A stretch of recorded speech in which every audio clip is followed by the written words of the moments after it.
grasping. So often you'll find these sort of very, very strong things because it helps, but of course there's a big difference between doing that and actually wanting to harm the student and beating the student because you don't like them. That, I think, is not okay, of course. So we need to distinguish between those two things. So what may look from the outside like someone is harming someone, but actually it's not what it seems. But of course, deliberately with intention to hurt, I think that's not what a qualified teacher would do. With anger and hatred and so forth, then they're not really a qualified teacher.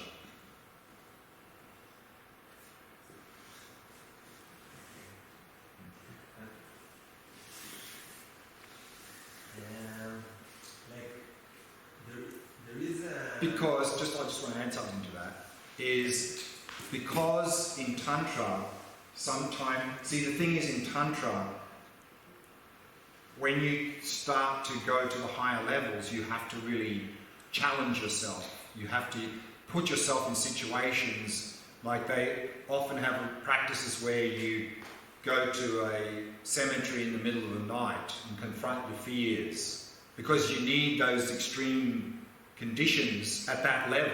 I mean, at our level it wouldn't work, but at that level you need those extreme conditions to go beyond the grasping. So that you find often in these high levels, they put themselves in these quite difficult situations to help them to release that last bit of grasping and fear and so forth.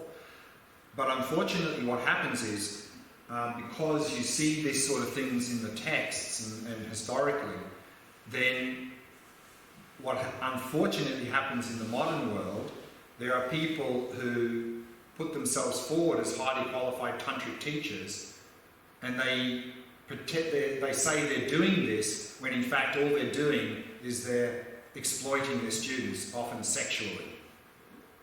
And that, of course, has no place in Buddhism.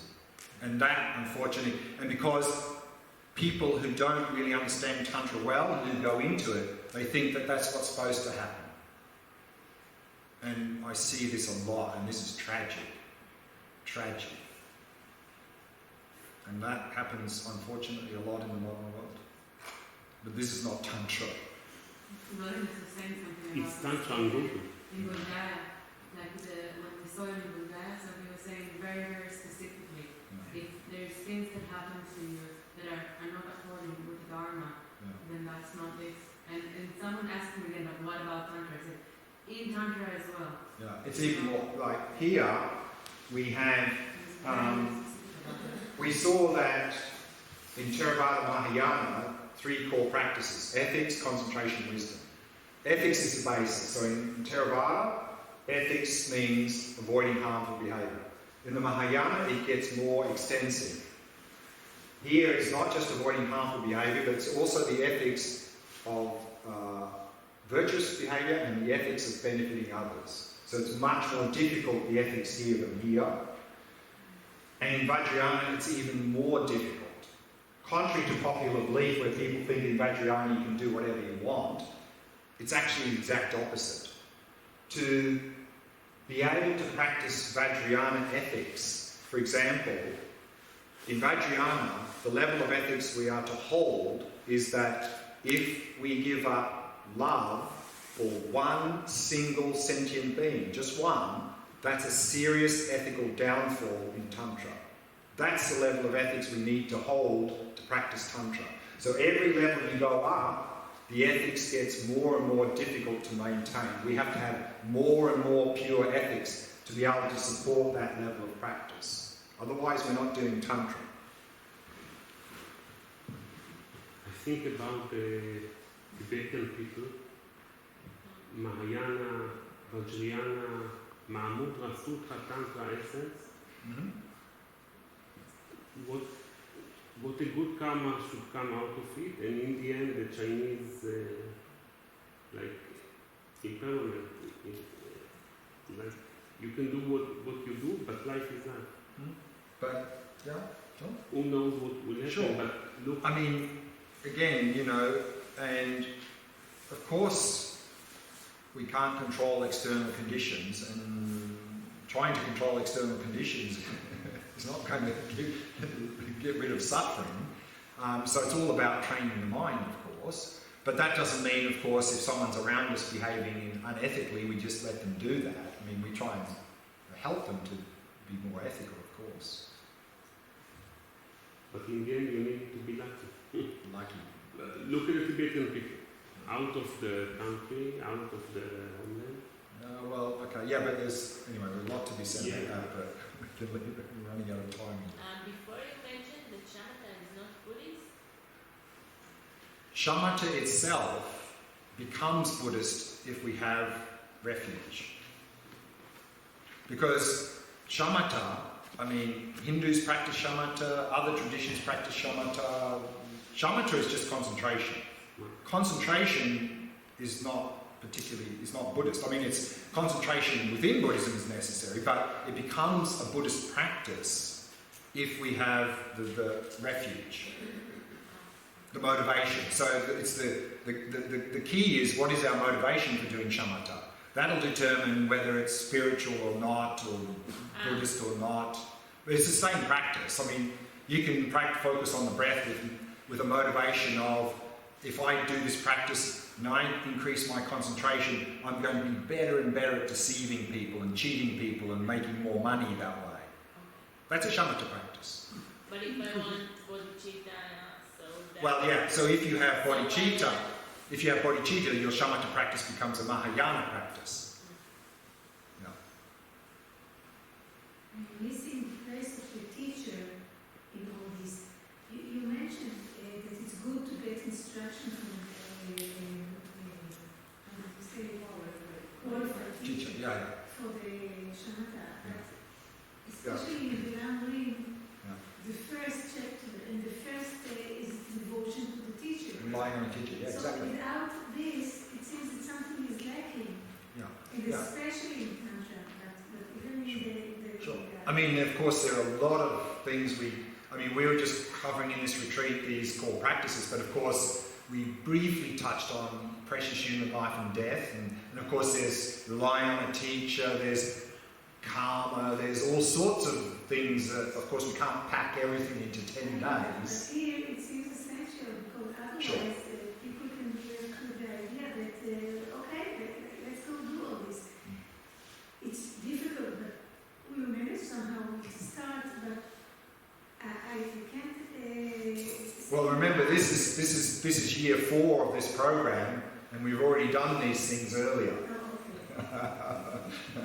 So the assumption is, if we started in year 1, we've covered these things. In fact, I've covered some of these things in earlier years.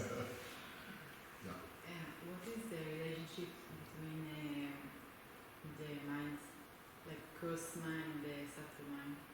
Relationship? Yeah. Well, the coarse mind is the mind that's active now, and this is sort of supported by this coarse body. And so this coarse mind is supported on this coarse body. And this coarse mind is, of course, conceptual mind. And then if we do the shamatha practice, we can move down those levels of coarse mind, and we can go beyond the coarse mind into subtle mind. But what is the relationship between the coarse and the subtle? Just a deeper level. But it exists in, like, it's the same thing, but... Yeah, it's the same continuum of mind. So we have... The awareness is... Yeah, changing? so, yeah, exactly. It's a little bit like in daily life. I mean, now our mind is here. When we go to sleep, it sort of goes down, and then dreaming up a bit and sleep like this, and then it waking again, but it's still the same continuum. So we're doing the same thing in meditation, is that now we're sort of going down here and then come out of shamatha and up and down. So it's just the same bandwidth. It's not like two separate things. It's the same bandwidth. It's just refining the mind down those levels. That's all. And the bodies? You said the body and the body. Yeah, I mean, we can have, of course, subtle, very subtle body as well. So they're all subtle energies at the subtle level. Is there meaning to, let's say, if I light a candle or put smell during the meditation, this has some subtle meaning? Meaning or benefit? Benefit. Maybe. I mean, if smell helps you somehow to be focused, then yeah, you can use that. Why not? Not as inherently, like it has some good qualities. Well, maybe yes. Maybe it sort of distracts you, or you get upset by it. I mean, I know that often in Tibetan meditation halls they do incense, and sometimes it's quite strong. And so sometimes when I go in to teach, I'm like, just like coughing and that. So I have to get the incense and take it out because it's a bit too much. So depends. I was wondering about the chakras, or you talked about one chakra. Yeah, so In the view of this modern chakra related right, yeah. Of course,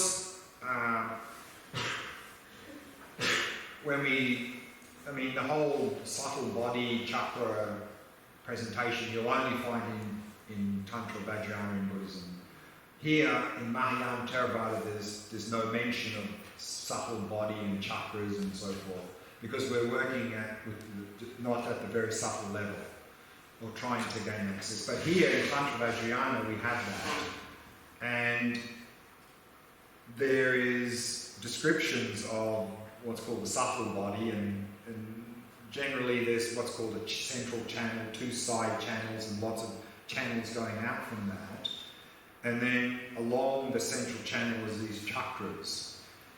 But again, we have different generation stage practices, different deity practices that we do in Tantra in generation stage. And depending on which one of those, there may be a description of 4, 5, 6 different numbers of chakras. I mean, some of them are common, like the one at the heart is very common, but then the different places, the different tantric practices emphasize different ones because of their perspective, how they're working.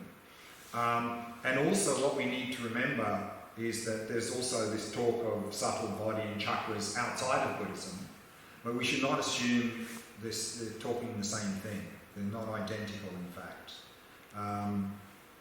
fact. A chakra in Buddhism is actually a constriction around the central channel.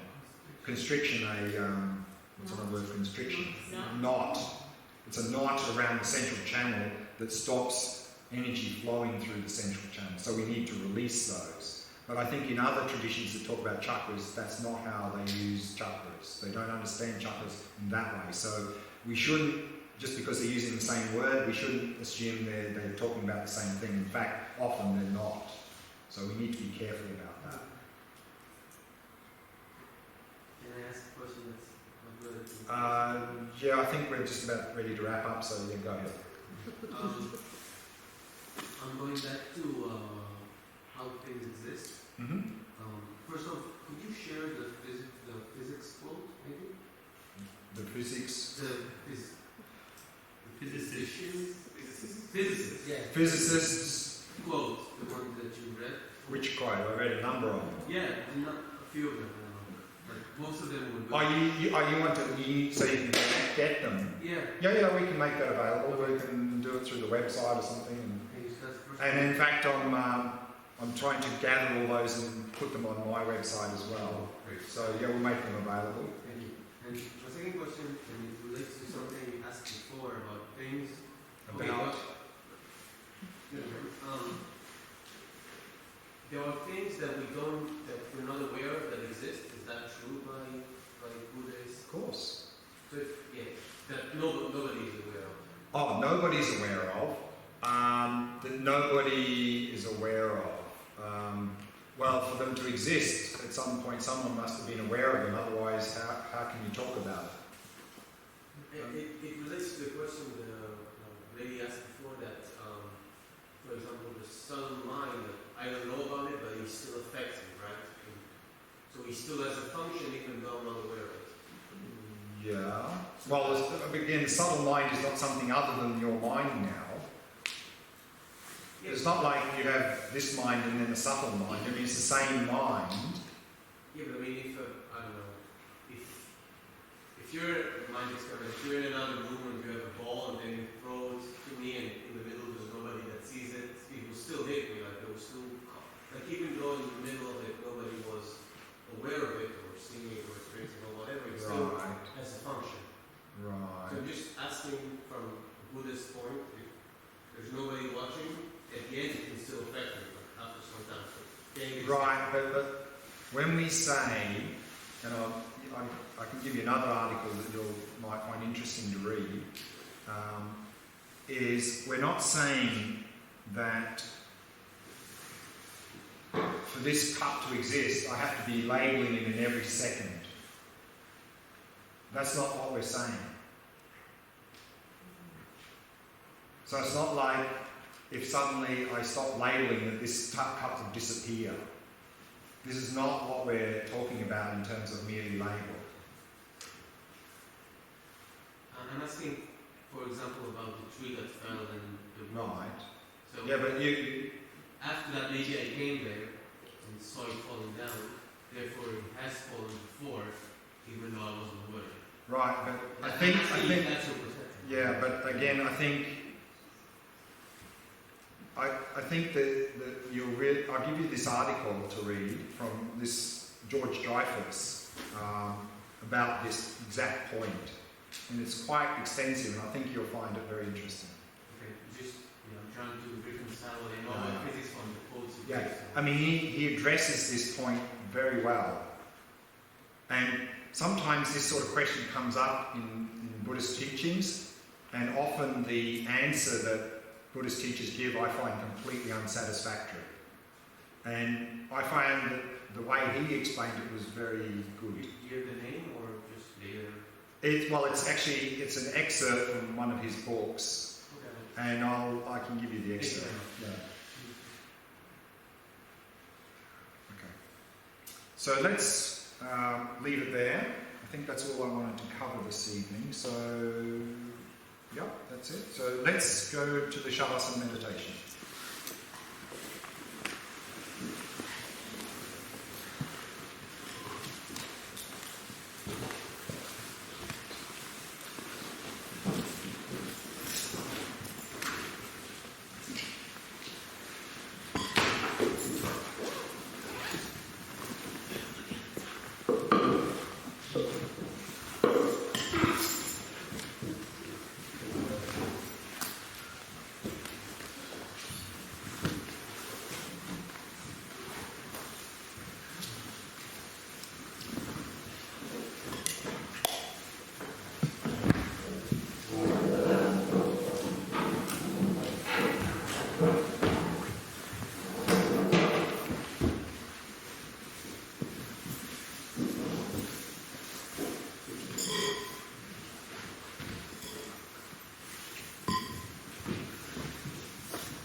awareness to descend into the body.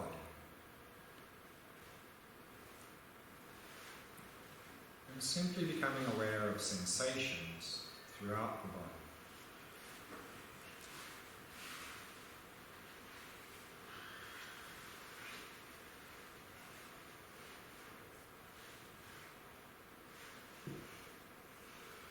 And using the out-breath to relax and release any tightness or tension in any part of the body.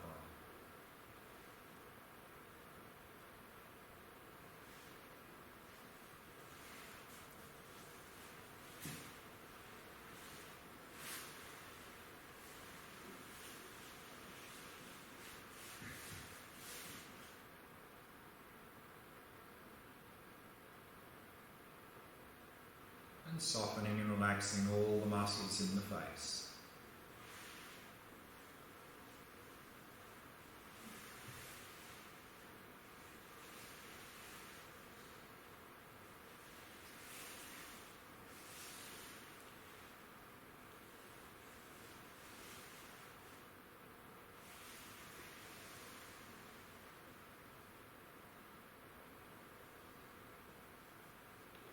And relaxing more deeply with each out-breath.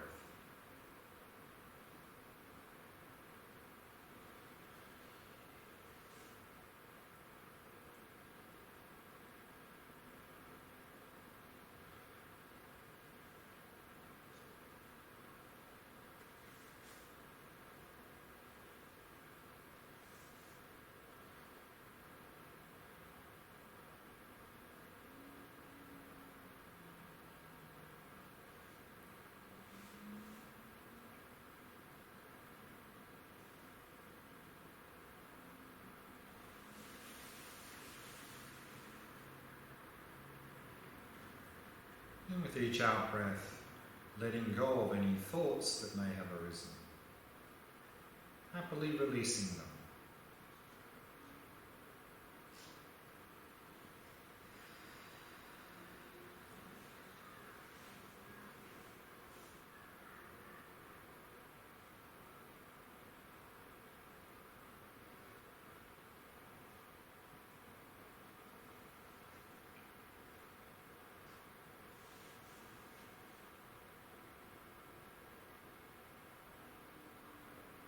Allowing the mind to come to rest in the present moment.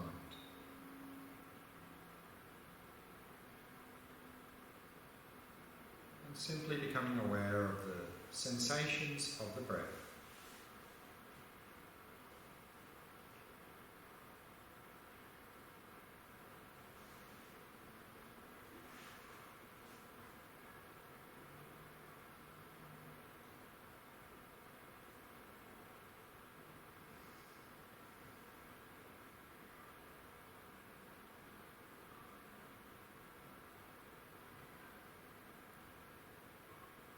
And maintaining an ongoing flow of mindfulness of the sensations of the breath throughout the entire cycle of each in and out breath.